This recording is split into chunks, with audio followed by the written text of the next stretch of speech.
Dari penyanyi dan pencipta lagu seperti apa Mas mungkin?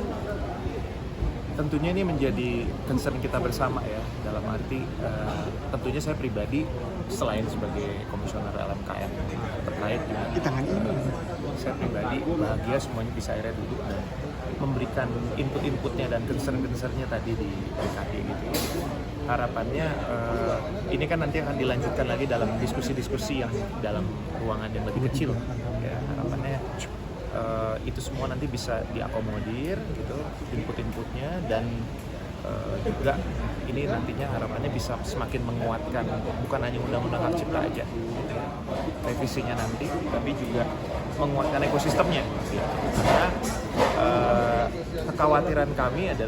kekhawatiran saya dan kekhawatiran kami komisioner adalah yang terjadi ini kan sebetulnya hanya keributan kita ini di masalah teknis ya, masalah teknis. Tidak lagi berbicara di masalah substansinya udah jelas ya. Undang-undang hak cipta memang secara mungkin tata bahasa, secara gramatikal atau secara penafsiran yang lain, penafsiran mengenai melihat dari sejarah pembentukannya dan sebagainya mungkin itu menimbulkan banyak tafsir sehingga perlu penguatan. Tapi secara substansi dia sudah mengatur seperti bagaimana baiknya adanya ya. Jadi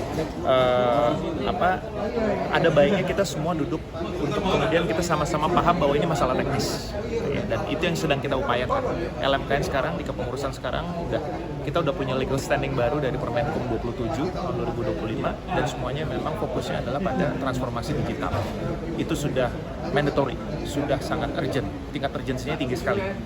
Ya, itu tugas kami. Jadi harapannya nanti ke depannya kita benar-benar bisa tidak lagi ngomongin yang remeh-temeh ya. Kita udah ngomongin udah oke, substansi aman, mari kita ngobrolin teknis. Nah itu nanti harapannya di obrolan yang lain gitu. Karena tadi saya juga sempat singgung jangan sampai hal-hal teknis ini kemudian mengubah substansi, karena undang-undang hak cipta bukan cuma ngatur musik. Ya dia ngatur literasi, dia ngatur fotografi, dia ngatur aplikasi elektronik, ada banyak aspeknya di situ. Objek-objeknya banyak. Jadi kita jangan egois gitu. Ya jangan sampai nanti substansinya berantakan gara-gara orang musik terus kemudian yang lain kita jadi nggak mikir gitu. Mas, beban gak sih? Ini baru banget dilantik, terus langsung bersidang dengan berapat dengan DPR, terus ada juga di MK yang sedang berlangsung juga persidangan. Seperti apa Mas? Padat banget. Kalau saya rasa nggak beban. Karena saya senang berada di dalam tantangan selama itu koridornya jelas. Ya, dan koridor kami jelas. Ya, Undang-Undang Hak Cipta, PP 56 dan Permenkum 27 jelas. Gitu. Mungkin karena saya juga ada latar belakang bersama komisioner yang lain juga latar belakangnya selain di ekosistem memang kita musisi ya, tapi kita juga ada latar belakang hukum sehingga kita tahu bahwa koridor itu penting, legal standing itu penting. Jadi buat saya nggak beban. Ya memang mungkin kita lebih kayak sirkus aja bolak-balik sana ke MK, ke sini ke DPR lalu kemudian ke banyak yang harus kita selesaikan memang. Tapi kita sih fun, kita semuanya oke karena kita udah tahu kita mau menuju kemana, kita udah tahu. Yang penting kan itu.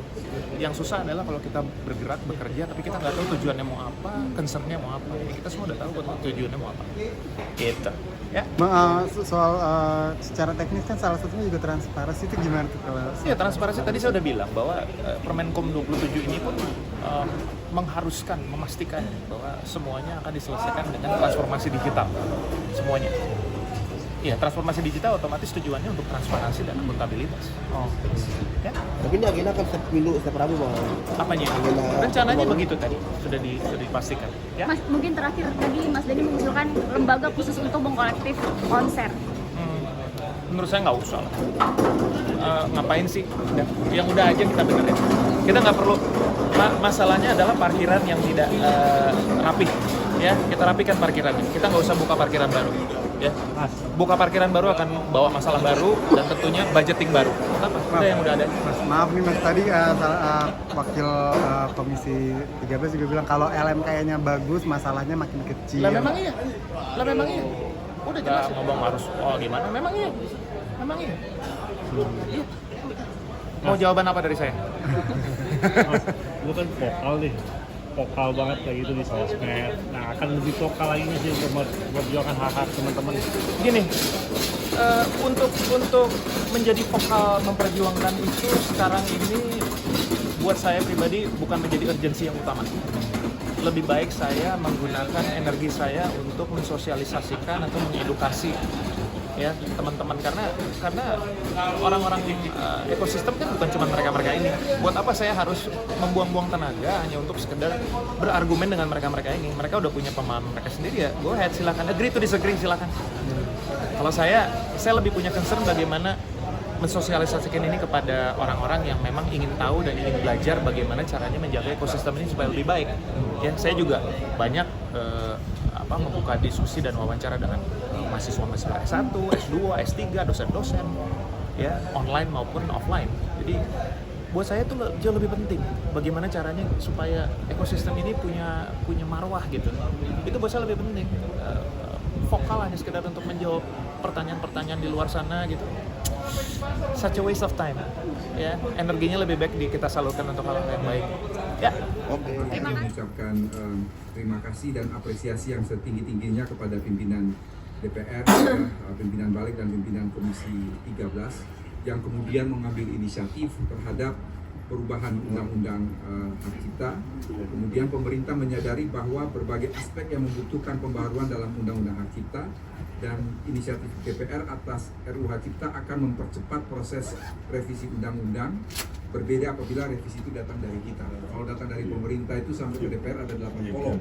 Tapi kalau DPR ke pemerintah hanya 1 kolom. Jadi itu akan lebih mudah. Saya hanya menyampaikan 1 slide saja, Bapak Ibu. Yang pertama adalah mengenai urgensi perubahan undang-undang hak cipta ini ada 4 hal, yaitu mengantisipasi atau kita beradaptasi dengan perkembangan ilmu pengetahuan dan teknologi.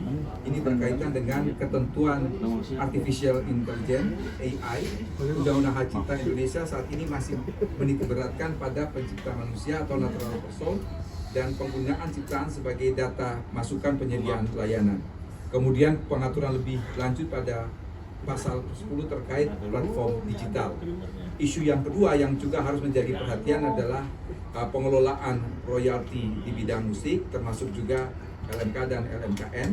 Kemudian yang ketiga adalah pengaturan hak cipta lainnya. Beberapa pasal dalam Undang-Undang Hak Cipta ini memang membukakan ruang interpretasi yang berbeda-beda sehingga timbul dispute di sana-sini. Yang kedua adalah penyelarasan Undang-Undang Hak Cipta dengan berbagai international convention yang telah kita ratifikasi. Kemudian yang ketiga adalah pengaturan terkait sinematografi, seni rupa, buku dan karya tulis lainnya.